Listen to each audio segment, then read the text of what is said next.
You got to know, now it's how we. I get that just for being you must be absolute predator. We do not even have any enemies. Maybe they let's say they were watching us there, thinking that someday we will be dead.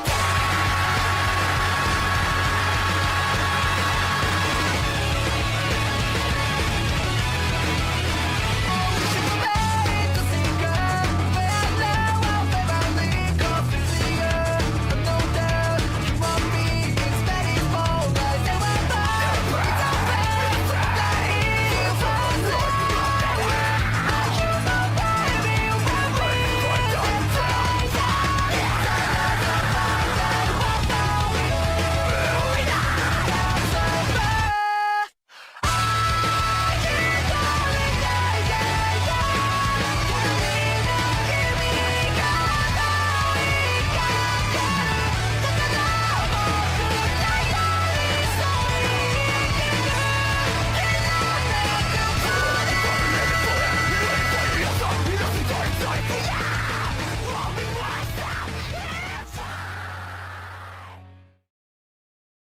Capítulo 14.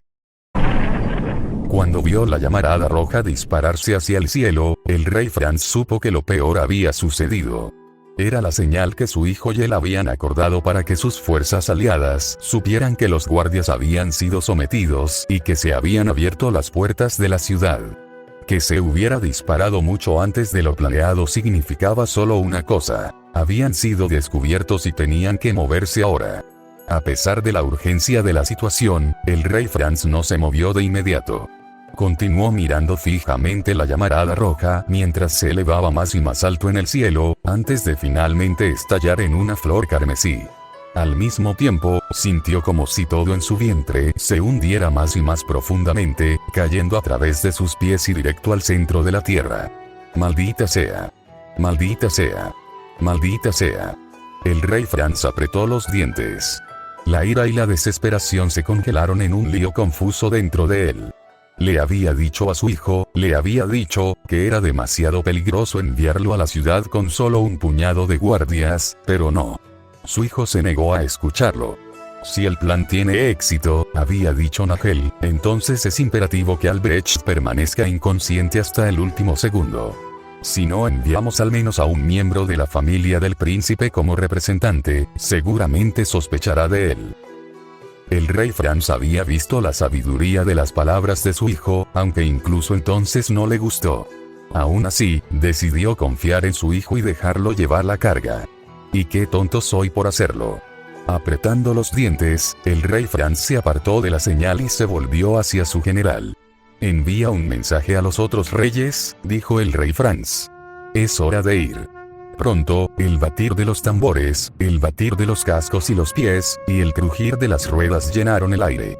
Era algo a lo que el rey Franz se había acostumbrado a lo largo de sus largos años de vida, pero todavía le sorprendía lo ruidoso que podía ser un ejército cuando estaba en movimiento. Era un hecho de la vida que Nagel, con toda probabilidad, nunca llegaría a aprender. Desde la retaguardia de su ejército, el rey Franz lanzó una mirada distante hacia las aún lejanas murallas de Vindobona. Un susurro venenoso en el fondo de su mente preguntó, ¿realmente valió la pena perder a su hijo mayor para poder ganar una corona?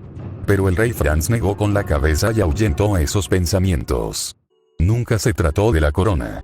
Aunque había usado promesas de soberanía para ganar aliados, nunca le había importado personalmente convertirse en rey o emperador o cualquier otra cosa. Todo lo que siempre había querido era que su pueblo prosperara y fuera feliz, y que su hijo gobernara una tierra rica y próspera. Pero Albrecht, el codicioso Albrecht, abusó de su poder como emperador y dividió el imperio en dos incluso antes de que decidieran rebelarse. Porque al ser elegido emperador, Albrecht impuso impuestos a aquellos que se habían negado a votar por él, mientras que sus partidarios estaban libres de impuestos o tenían que pagar un impuesto tan escaso que casi no era nada. Y los que se vieron obligados a sufrir su codicia, en ese momento, no había nada que pudieran hacer al respecto. Entonces todavía estaban divididos y no tenían más remedio que pagar obedientemente.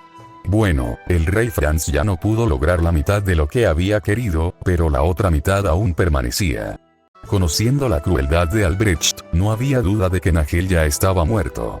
En ese caso, utilizando su sacrificio, el rey Franz lograría la independencia y llevaría a su pueblo a la prosperidad.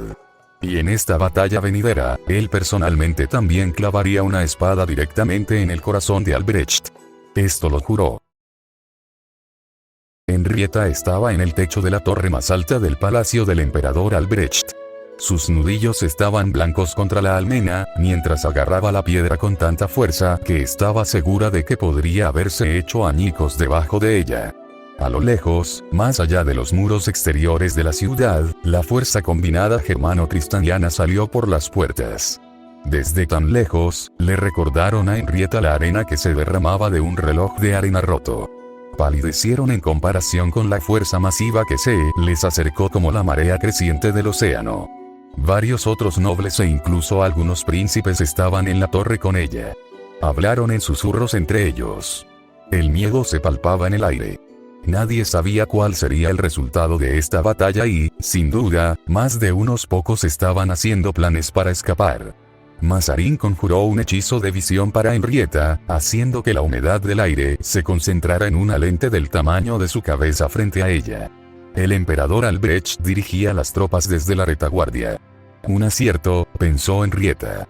Siempre le habían enseñado que había cierto valor en un general que lideraba desde el frente, ya que ayudaba a reforzar la moral de las tropas y facilitaba la transmisión de sus órdenes. Pero en esta batalla que se avecinaba, todo estaría perdido en el momento en que cayera el emperador. Henrietta hizo una mueca. El enemigo se movía casi exactamente como Alex había dicho que lo harían. Sus fuerzas se extendieron por todo el campo, moviéndose para rodear a sus tropas y arrasar la ciudad misma. Sir Marrow llevó a los caballeros magos tristanianos a un primer plano y, como tal, todos los magos de agua lanzaron el mismo hechizo simple. No era un hechizo de clase estelar, pero a través de la fuerza de los números, cubrieron todo el campo de batalla en una impenetrable nube de niebla. Por un momento, Henrietta se permitió sentirse un poco esperanzada. Ver una vez más la prueba del poder de un ejército de magos le hizo pensar que esta batalla no estaba tan perdida, sino que quizás ellos incluso podrían tener la ventaja. Pero a los alemanes, a pesar de lo que les faltaba en magos, no les faltaba experiencia en la lucha contra los magos. No se movieron como uno solo, porque los rebeldes no estaban tan unidos como para lograrlo.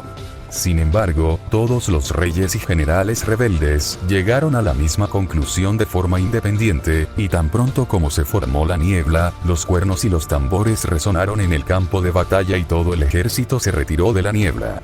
Las aeronaves llegaron entonces navegando. Sus cañones se abrieron desde los puertos ocultos en sus vientres, dando a los barcos la semejanza de un puercoespín al revés. Esas púas de bronce soltaron truenos, mientras salva tras salva de hierro candente y pólvora chirriaron hacia abajo. El corazón de Henrietta se le subió a la garganta. Nada podría sobrevivir a semejante ataque. Pero cuando la niebla se despejó, Henrietta vio que no había nada en el suelo. Los instintos de Sir Marrock eran dignos de elogio. No era posible que hubiera visto los barcos a través de la niebla, pero aún así había predicho su llegada. Todo el contingente tristaniano había usado la tierra, literalmente. Fue solo cuando los cañones se calmaron que los magos emergieron del suelo, como plantas que brotan de la tierra. Pero el alivio de Henrietta duró poco. Sir Marrock hizo lo impensable. Superados en número como estaban, aún así se atrevió a dividir a los caballeros en 4. Los especialistas en el elemento tierra permanecieron en el centro. Levantaron enormes golems y los enviaron hacia adelante a través de la lluvia de disparos.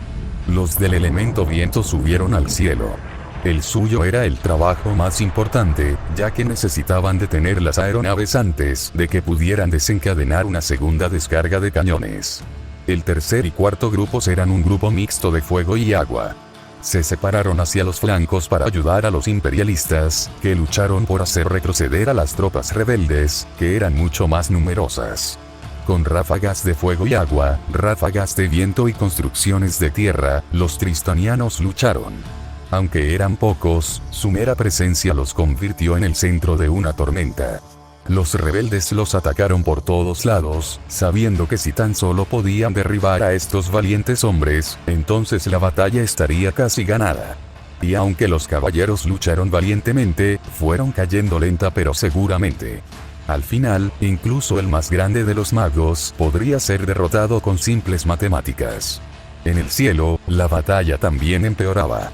El poder de un mago era incuestionable, pero los jinetes de dragones a los que se enfrentaban eran mucho más rápidos que ellos. Las hojas de viento y los rayos fueron evadidos con igual facilidad, y por cada dragón que caía, 2 magos caían del cielo. Algunos lograron llegar a los barcos, donde fueron atacados de inmediato por la tripulación. La mayoría se vieron obligados a dar marcha atrás. Sin embargo, curiosamente, Sir Marrog no pareció preocupado en absoluto. Incluso cuando la marea de la batalla se volvió contra ellos, él era el retrato mismo de la confianza.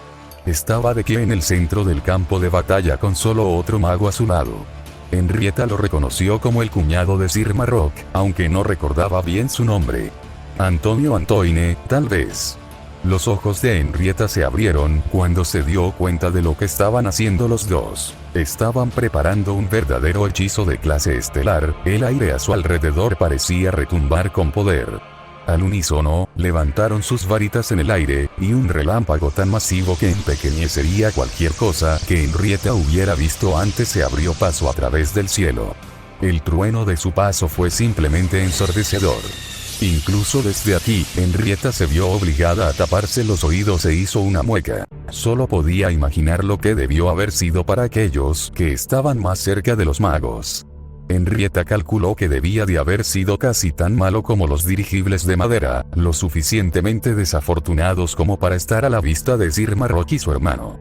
De hecho, cuando el trueno forzó una breve pausa a la guerra, garras candentes desgarraron los cascos de los barcos como si fueran tela. Aquí estaba, el poder que la humanidad había concebido para luchar contra los elfos. Brevemente, Henrietta no pudo evitar preguntarse cuán terribles eran realmente los elfos y ni siquiera algo como esto era suficiente para vencerlos. Pero ese pensamiento pasó tan rápido como llegó, porque los acontecimientos continuaron desmoronándose ante sus propios ojos. Naves incautadas de todas las formas y tamaños, cada una cargada con combustibles, se levantaron del interior de las murallas de Vindogona. Algunos eran barcos mercantes. Algunos pertenecían a los nobles de la ciudad. Algunos eran los propios barcos de placer del emperador. Todos y cada uno de ellos navegaron por los aires hacia la flota enemiga. Seguramente su intención era obvia. Incluso esos pocos barcos que alguna vez habían llevado artillería ya no lo hacían. Todo lo que podía eliminarse, fue eliminado. La velocidad era la única consideración, y la llama era la única arma que necesitaban. Las naves rebeldes dispararon de nuevo, pero esta vez horizontalmente en lugar de verticalmente. Muchos barcos bomba fueron destruidos antes de que pudieran alcanzar al enemigo, y afortunadamente se estrellaron contra el suelo fuera de los muros. Pero muchos más lograron alcanzar sus objetivos, elevándose más allá del ángulo de disparo y luego cayendo sobre ellos desde arriba. Contra tal tamaño y peso, los jinetes de dragones rebeldes no pudieron hacer nada para proteger sus barcos. Sus naves más pequeñas tampoco pudieron hacer nada para detener tales ataques suicidas, salvo chocar contra ellos para obligarlos a alejarse. A pesar de esto, el flujo de la batalla no cambió. Hubo algo de pánico, sí, pero la línea de barcos se extendió de tal manera que el fuego no pudo extenderse tanto como esperaban. Sir Marrog y Antoine tampoco pudieron derribarlos a todos con truenos y relámpagos. Y ahora, con la mayoría de sus trucos ocultos agotados, la batalla se había convertido en un simple juego de desgaste. El emperador Albrecht sintió esto y prontamente hizo sonar el llamado a la retirada. Mientras se retiraban, cientos de magos terrestres trabajaron en conjunto para abrir una enorme grieta entre la ciudad y el ejército rebelde. Incluso si tuvieran sus propios magos, a los rebeldes les llevaría tiempo crear un puente lo suficientemente grande como para que su ejército volviera a enfrentarse o para rodearlo por completo.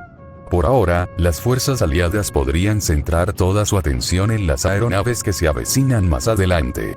A estas alturas ya había llegado la vanguardia de sus refuerzos. Soldados montados sobre lomos de pequeños dragones y wyverns habían llegado volando desde el oeste. Junto con los caballeros magos tristanianos, una vez más atacaron la flota enemiga. Pero aunque la batalla había comenzado no hace mucho, la lucha había sido intensa y los jinetes de dragones aliados habían volado aquí sin descanso, a toda velocidad. Todos estaban exhaustos. La flota rebelde, por otro lado, a pesar de sus pérdidas, todavía estaba llena de energía y contraatacaron ferozmente.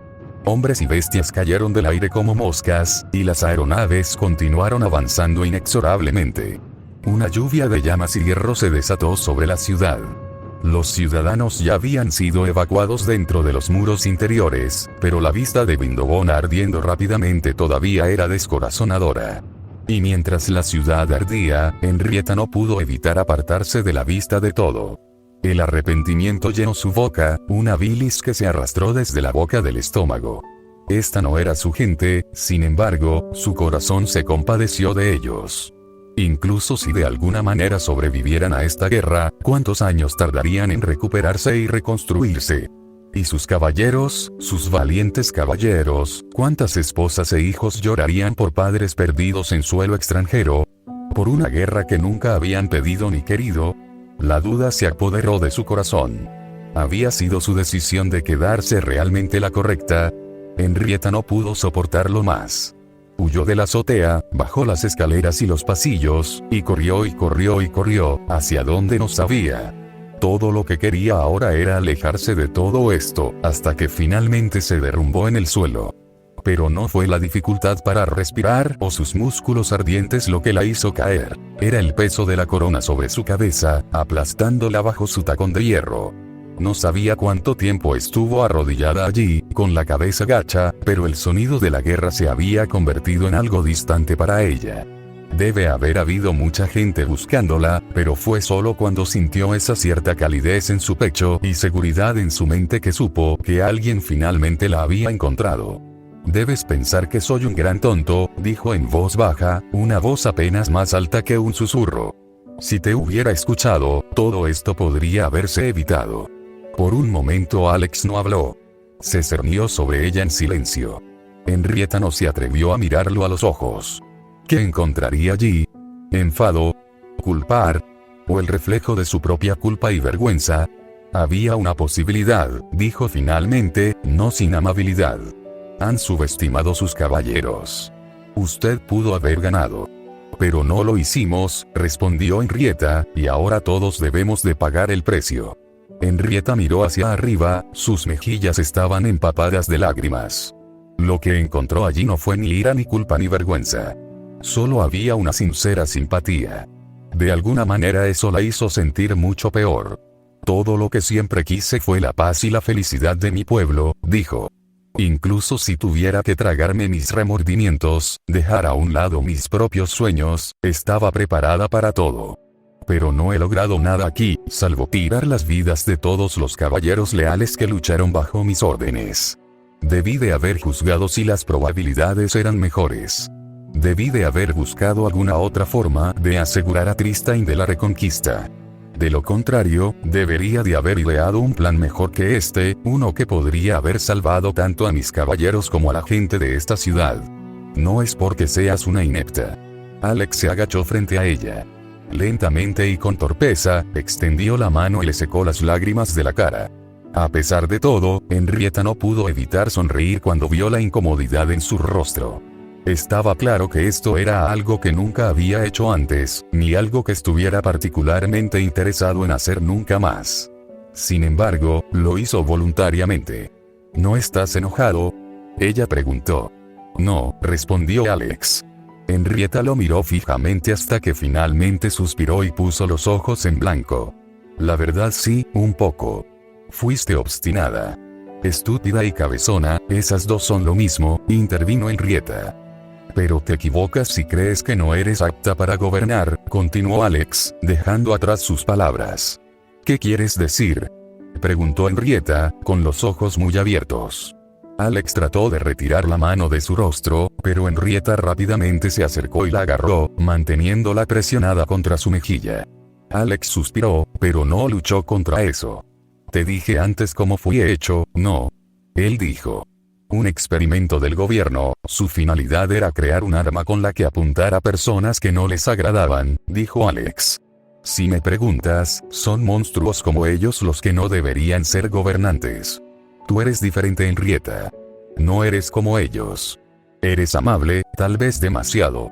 Habrá personas que intentarán aprovecharse de esa cualidad tuya hasta el día de tu muerte. Pero, ¿sabes qué? Creo que el mundo sería un lugar mucho mejor si hubiera más personas como tú a cargo. Personas que se preocupan por los demás. Personas que tratan de hacer lo que es correcto para todos, no solo para ellos mismos. Alguien que no sea como Albrecht o esos rebeldes, o yo. Alex miró hacia otro lado, la mirada en sus ojos era casi nostálgica. Creo que me gustaría ver un mundo así algún día. Como yo, dijo Henrietta. Gruñó Alex. ¿Te importaría soltar mi mano ahora? No. Henrietta se rió. No quiero. Alex puso los ojos en blanco, liberó su mano del agarre de Henrietta y ella dejó escapar un pequeño ruido de enfado de disgusto. Luego suspiró y miró por una ventana cercana. Dicho esto, parece cada vez más improbable que pueda compartir esa opinión con ustedes. Todavía puedo sacarte de aquí, dijo Alex. Aún no es demasiado tarde. ¿Quieres que abandone a mis caballeros, después de que los envíe a la guerra? ¿Quieres que los abandone a la muerte solo para que pueda vivir para ver otro día? Henrietta negó con la cabeza. Si hiciera eso, entonces ya no sería esa persona que crees que soy. Pero estarías viva. Eso es lo más importante. Viva en todos los sentidos menos en el que importa, respondió Henrietta. Me mataría el alma, Alex. Me vería obligada a vivir con la vergüenza de ser una cobarde. Peor, una cobarde egoísta. El tipo que con gusto vendería a sus amigos más leales y fieles o incluso a su propia familia solo por un tiempo. Unas pocas horas más de aliento. Entonces no corras. Decide aquí y ahora que te quedarás y pelearás, pase lo que pase. De esa manera, cuando te lleve de regreso a Tristain, puedes culparme de todo. Antes de que Henrietta pudiera reaccionar, Alex la levantó por la cintura, sosteniéndola corporalmente en el aire debajo de su brazo. Henrietta no se resistió, sabiendo lo inútil que sería tratar de igualarlo en una competencia de fuerza física. En cambio, simplemente dijo, si me haces esto, Alex, creo que te odiaré. Alex se congeló por un instante. Apretó las mandíbulas con tanta fuerza que Henrietta pudo ver los espasmos de los músculos allí. Entrecerró los ojos y un gruñido gutural salió de su garganta. Lo sé. Luego siguió caminando. Lo siento, dijo Henrietta. Eso no fue justo. Pero tampoco es justo lo que estás haciendo ahora. Entonces demándame, respondió Alex.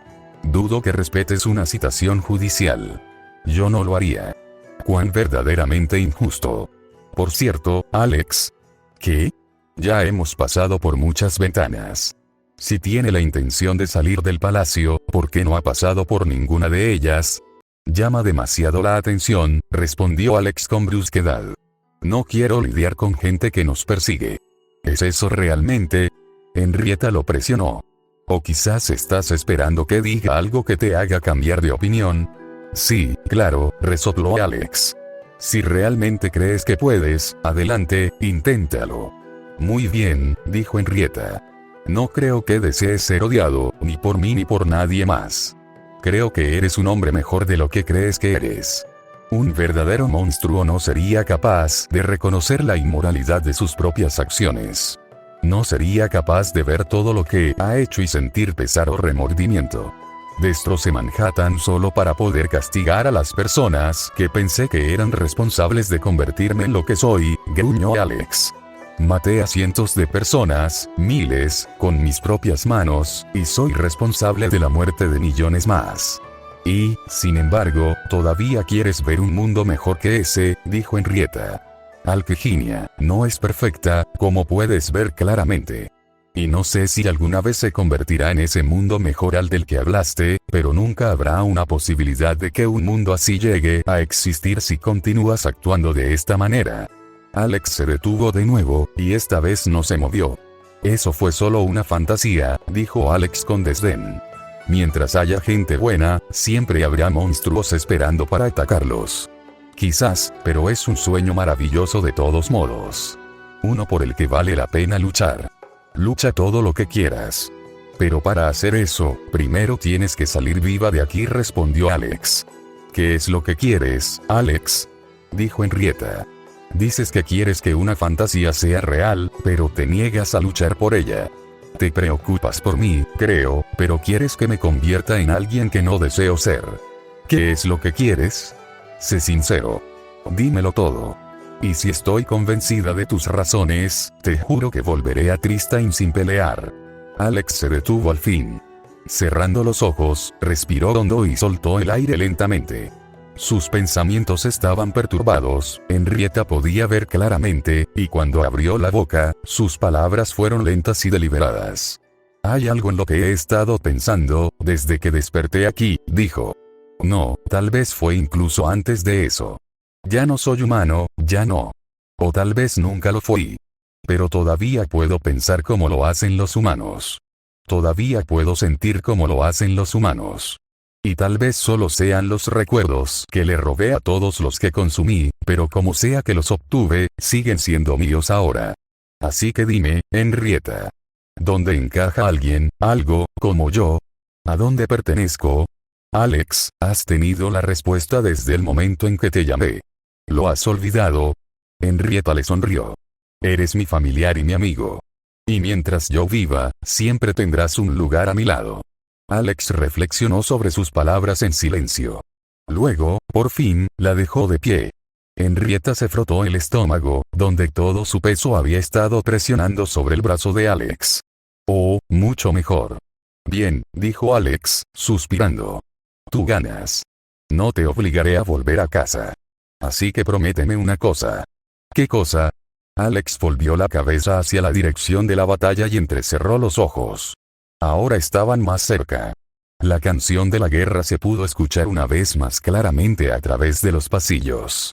Pase lo que pase ahora, no cambiarás tu forma de pensar sobre mí, dijo Alex. Henrietta sintió. Lo prometo. La batalla no iba tan bien como esperaba el rey Franz. Aunque fue solo temporal, el hecho de que esos malditos magos tristanianos hubieran logrado detener el avance de las fuerzas terrestres de sus reyes aliados era preocupante. Al rey Franz le preocupaba si podrían sortear la grieta antes de que llegaran los refuerzos imperiales. El abismo era enorme y se extendía kilómetros en línea recta ante las puertas de Vindobona. Si fracasaban, destruirían cualquier posibilidad que tuvieran de llevar esta guerra a una rápida conclusión, o al menos cualquier posibilidad de hacerlo sin incurrir en grandes bajas de su lado. Quizás debería alegrarme de que nuestra flota aérea, al menos, permanezca sin obstáculos. El rey Franz miró hacia el cielo. Los bajos de sus barcos eran como grandes nubes de madera, tantas que sofocaban el azul, y el rugido de sus cañones era el canto del trueno. Con cada salva que desataban, los hombres salían despedidos de las murallas de Vindobona, y su propia artillería, emplazada en las almenas, simplemente no podía disparar lo suficientemente alto como para contraatacar. Sin embargo, no importa cuán abrumadora fuera su flota, en última instancia necesitaban hombres en la ciudad para capturarla. Envíe un mensaje a los otros reyes, ordenó el rey Franz a su ayudante, que permaneció a su lado obedientemente. Debemos discutir el cómo proceder. De inmediato, su majestad. El ayudante se alejó corriendo, desapareciendo en el mar de cuerpos que los rodeaba. El rey Franz se retiró a su tienda de mando para esperar a los otros reyes, sentado en su lugar en una mesa perfectamente redonda tallada en roble rojo pulido. Cuando por fin llegaron y estaban todos sentados con él, el rey Franz se puso de pie y empezó a hablar. Mis compañeros reyes, dijo. Tenemos muy poco tiempo que perder, así que lo diré simplemente. Necesitamos una forma de cruzar esa grieta, y debemos tenerla ahora. Un puente, respondió rápidamente el rey Wilhelm. No hay otra forma de hacer que nuestros ejércitos crucen lo suficientemente rápido. ¿Y de dónde proponen que obtengamos la madera que necesitamos para eso? El rey Horst se burló. El bosque más cercano está a leguas de distancia. Sería más rápido rodear la grieta que perder el tiempo enviando hombres a recolectar madera. Malditos sean esos magos, juró el rey Jurgen. Si tan solo tuviéramos tantos magos de este tipo, simplemente podríamos haber creado un puente de tierra y piedra. Debemos fijarnos en lo que tenemos, no en lo que no tenemos, le aconsejó el rey Franz. Y si no puedes hacer eso, entonces al menos ten la dignidad de guardarte esas fantasías para ti, dijo el rey Horst burlonamente. Jurgen el soñador. Brimir, sálvanos. ¿Qué solución tienes para ofrecer, entonces? El rey Jurgen respondió. Los barcos.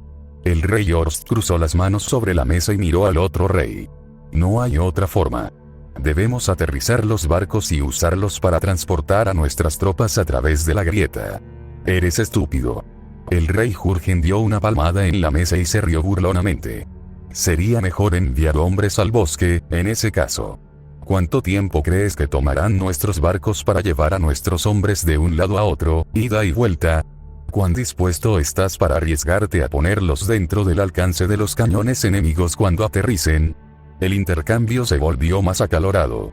El rey Horst, con la cara enrojecida como un tomate, se puso de pie y empezó a señalar con el dedo e insultar al rey Jurgen. Mientras tanto Jurgen, no queriendo quedarse atrás, se puso de pie también y le gritó. Las tensiones aumentaban y parecía que pronto ambos sacarían su espada y su varita en cualquier momento. Mis compañeros reyes, tronó el rey Otto de repente. Su voz era tan profunda y fuerte que no se diferenciaba de estar al lado de un tambor grande y fuerte. Su voz llegó hasta lo más profundo de sus huesos, haciéndoles temblar. Reyes. Sí, los dos son reyes, al igual que yo. Tal comportamiento como este solo provendría de dos niños pequeños. Les pido que mantengan su dignidad para sentarse y escuchar mis palabras. El rey Horst y el rey Jurgen miraron al rey Otto, luego miraron alrededor de la mesa y vieron que todos los miraban. Con los rostros enrojecidos de nuevo, esta vez por vergüenza más que por ira, se sentaron en silencio. El rey Otto les sonrió a ambos con afabilidad. Si se me permite decirlo, majestades, dijo el rey Otto. Creo que todos ustedes son ciegos a la solución obvia. Por favor, ilumínanos entonces, Otto, dijo el rey Franz. Debemos tener madera para construir un puente, pero el bosque está demasiado lejos. Usar nuestros barcos para transportar a nuestros hombres es demasiado lento y peligroso, ¿verdad? El rey Otto sonrió. Bueno, yo digo que ya tenemos toda la madera que necesitamos. Grandes montones de ellos cuelgan sobre nuestras cabezas mientras hablamos, ¿no es así? Nuestras naves, dijo el rey Franz. Un murmullo recorrió la mesa. El rey Franz no fue el único que frunció el ceño con consternación. Para construir un puente de tamaño suficiente por medio de este plan, necesitarían hundir muchos de sus buques de guerra más pequeños o algunos de sus grandes buques de guerra. Cualquiera de los dos era una píldora amarga de tragar, ya que su flota era un símbolo de la fuerza de un rey y, además, es un gasto inmenso. Sin embargo, una vez que superó ese sentimiento inicial de repulsión, el rey Franz pudo comenzar a ver el ingenio que había detrás de la propuesta del rey Otto. Había solo un problema. ¿Qué barcos usaremos? Los reyes se miraron. Rey Horst, dijo el rey Jurgen, con una sonrisa astuta cruzando sus labios. Posees la mayor cantidad de barcos.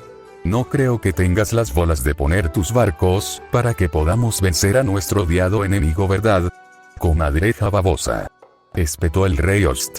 Si hacemos esto, entonces todos debemos contribuir a la causa. Propongo que cada uno de nosotros renunciemos al menos a 5 barcos de guerra y otros 20 barcos.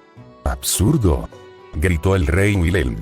No hay necesidad de renunciar a tantos de nuestros barcos. ¿Intentarías debilitarnos ahora, en vísperas de nuestra victoria para tus propios fines egoístas? Si soy egoísta, ¿por qué me pides que me haga cargo de la carga yo solo? El rey Horst replicó.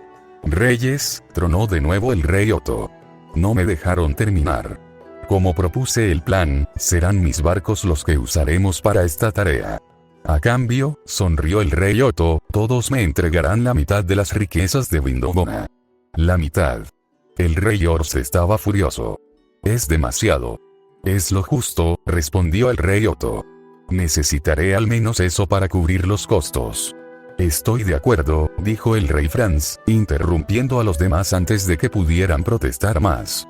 Ahora no es el momento de discutir. Debemos tomar Vindobona antes de que llegue el ejército imperial.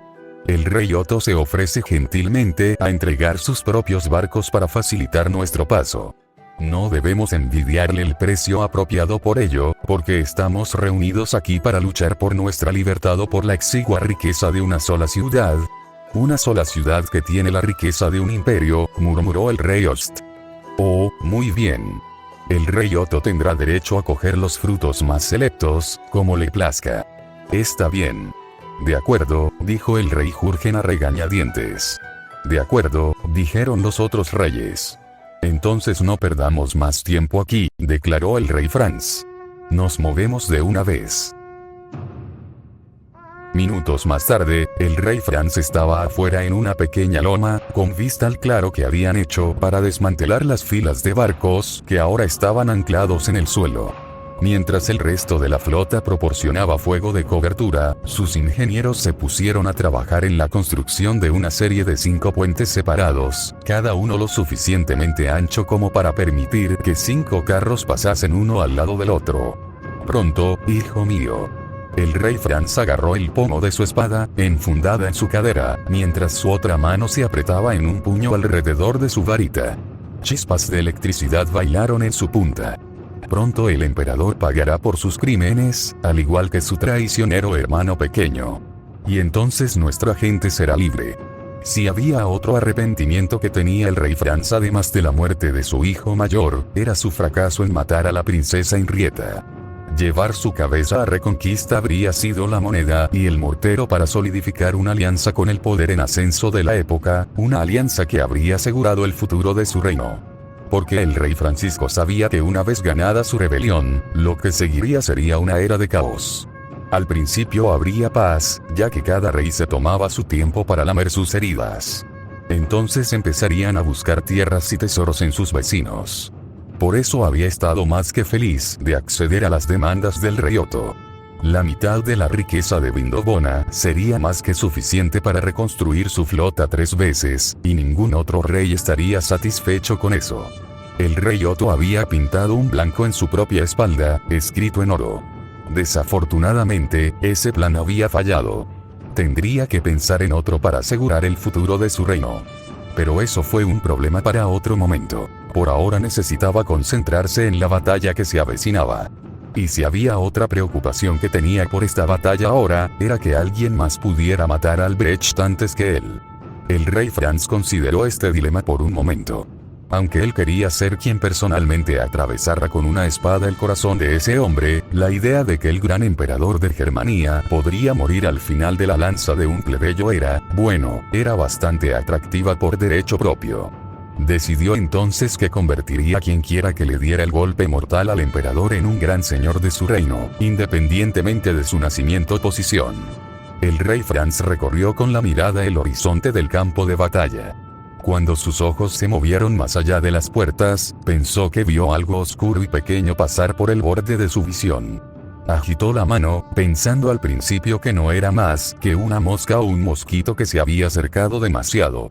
Pero entonces hubo un gran estruendo y el áspero bramido de una bocina partió el aire a modo de advertencia. La cabeza del rey Franz se volvió hacia un lado. Uno de los puentes se había derrumbado, hundiéndose en la grieta. ¿Un accidente? No. El rey Franz le pidió a un ayudante que le trajera un telescopio. Mirando a través del cristal, vio a un hombre salir del abismo, cubierto de trozos de madera y astillas. Se sacudió, como un perro derramando agua, y luego sus manos y brazos cambiaron, convirtiéndose en una masa sólida y espesa de carne ennegrecida, si es que carne era lo que salía de él. Sus puños eran enormes, más parecidos a las cabezas de un mazo que a cualquier otra cosa. Y cuando ese criatura saltó, por un momento el rey Franz pensó que estaba volando. La criatura aterrizó en el siguiente puente más cercano, sus puños rompiendo el esqueleto de madera con una facilidad incalculable. En cuestión de segundos había demolido sus vigas de soporte críticas, provocando su colapso por completo. Esa era la fuente del estruendo de antes, se dio cuenta el rey Franz vagamente. Al mismo tiempo, descubrió que su boca se abría, aparentemente por sí misma, para rugir. «Detengan esa cosa». El mensaje se transmitió a través de tambores a sus capitanes y comandantes. La gran hueste de los reyes aliados comenzó a converger sobre esta única criatura, que parecía casi indiferente al hecho de que estaba a punto de ser rodeada. Pero una vez que los soldados llegaron a cierta distancia, la criatura giró repentinamente su brazo, ahora era un tentáculo afilado, barrió a los hombres como paja frente a la guadaña. La bilis se elevó en la garganta del rey Franz, cuando el suelo alrededor de la criatura se convirtió en un mar de sangre, casi todos los hombres dentro de él habían sido divididos en dos por la cintura. La criatura siguió adelante, destruyendo el siguiente puente, el siguiente y luego el último. Cualquier hombre que se acercaba era abatido de inmediato, y cuando intentaban disparar a la criatura desde un rango, todo su cuerpo se ceñía con una armadura negra, no muy diferente al caparazón de un insecto, y sus balas de mosquete parecían hacer poco más que rebotar en eso. «Ordene a los hombres que se retiren», gritó el rey Franz. «Trae los barcos. Usa los cañones». El baterista asintió. Sonó su batería, un ritmo que pronto fue repetido por otros bateristas para que su mensaje pudiera transmitirse de manera efectiva a través del campo de batalla. La criatura se estaba sumergiendo más en el ejército ahora. Cortó a un hombre tras otro, pero más que eso, no dejó simplemente que los cadáveres se pudrieran. No, los devoró. Los zarcillos crecieron de su cuerpo para succionar los cadáveres de los soldados, absorbiéndolos en su propia carne. Y aunque la vista horrorizó al rey Francisco, había una pequeña parte de él que se alegró por ello. Estaba desacelerando su propio ritmo solo para poder alimentarse. Y ahora los barcos se habían dado la vuelta y tenían sus cañones apuntando directamente hacia ellos. Como uno solo, los barcos dispararon. Se dispararon tantas balas de cañón que, más que el ruido sordo del hierro al chocar con la tierra, se oyó el sonido metálico de las balas de cañón amontonándose en el suelo. Una nube de polvo envolvió esa parte del campo de batalla, y el rey Franz entrecerró los ojos para tratar de distinguir las formas del interior. Un inquietante silencio se apoderó del campo de batalla. Era como si ni una sola alma se atreviera a moverse o incluso respirar mientras esperaban que el polvo se asentara. Luego, por un breve instante, se escuchó este horrible ruido de chapoteo, como trozos de carne húmeda al caer sobre una tabla de cortar, y luego tentáculos negros desgarraron la nube de polvo. Los tentáculos se dispararon en todas direcciones, cada uno del grosor de una lanza.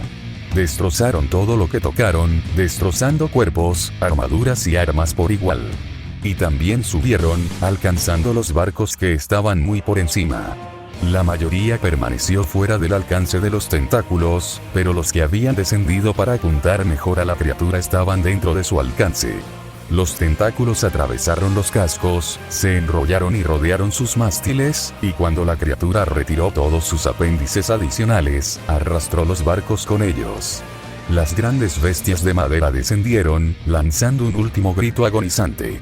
El accidente debe haber desencadenado los almacenes de pólvora en el interior, de pronto fueron incendiados.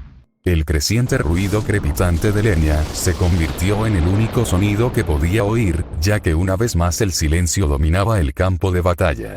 El rey Franz miró lentamente a su alrededor.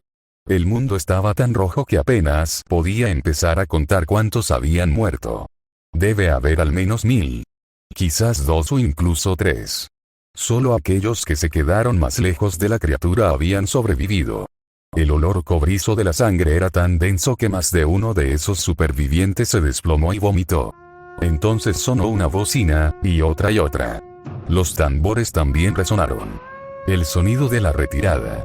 Pero pocos hombres les hicieron caso. La mayoría ya se había dado la vuelta y empezó a huir.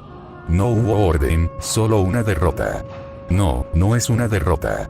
Porque una derrota implicaba que había sido una batalla entre humanos.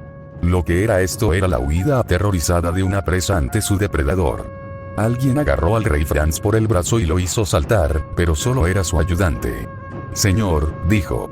«Debemos irnos, rápido». El rey Franz lo miró parpadeando por un momento, pero luego recuperó el control de sí mismo y asintió. «Rápido», estuvo de acuerdo. «Pide un retiro completo. Viene tras nosotros». Alguien gritó.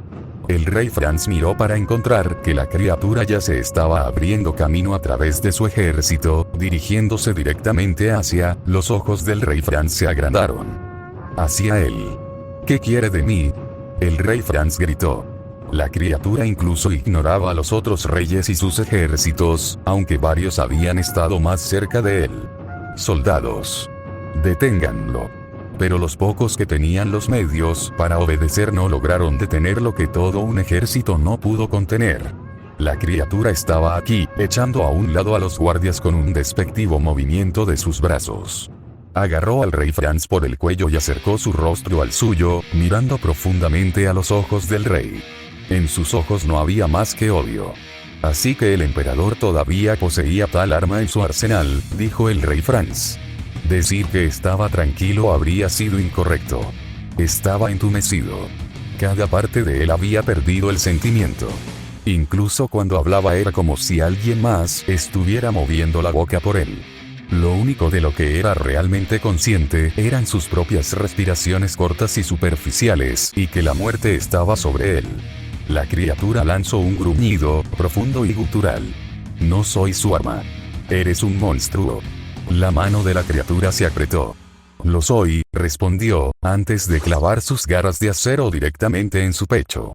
El rey Franz jadeó cuando un dolor caliente floreció en su pecho, antes de que la criatura sacara sus garras y la frialdad se apoderara de él. El rey Franz se apretó las heridas abiertas y se tambaleó vacilante. Se tambaleó hacia atrás unos pasos y miró de su cuerpo a la criatura, quien le devolvió la mirada con frialdad. Y luego, en alguna parte distante de la mente agonizante del rey Franz, un recuerdo afloró a la superficie. Era una cosa pequeña, una línea de autor que había olvidado hasta ahora. Una sola frase en un informe semanal enviada a él por sus espías en Tristein, informándole de la excursión de la princesa de la Academia de Tristein. Su invocación de un familiar. Un familiar no identificado, descrito por su espía como más extraño y terrible. Y entonces lo golpeó la realidad. Tú, el rey Franz levantó el brazo para señalar acusadoramente a la criatura. Maldición, ¿desde cuándo le pesaba tanto el brazo? Eres su familiar. Luego cayó y no habló más.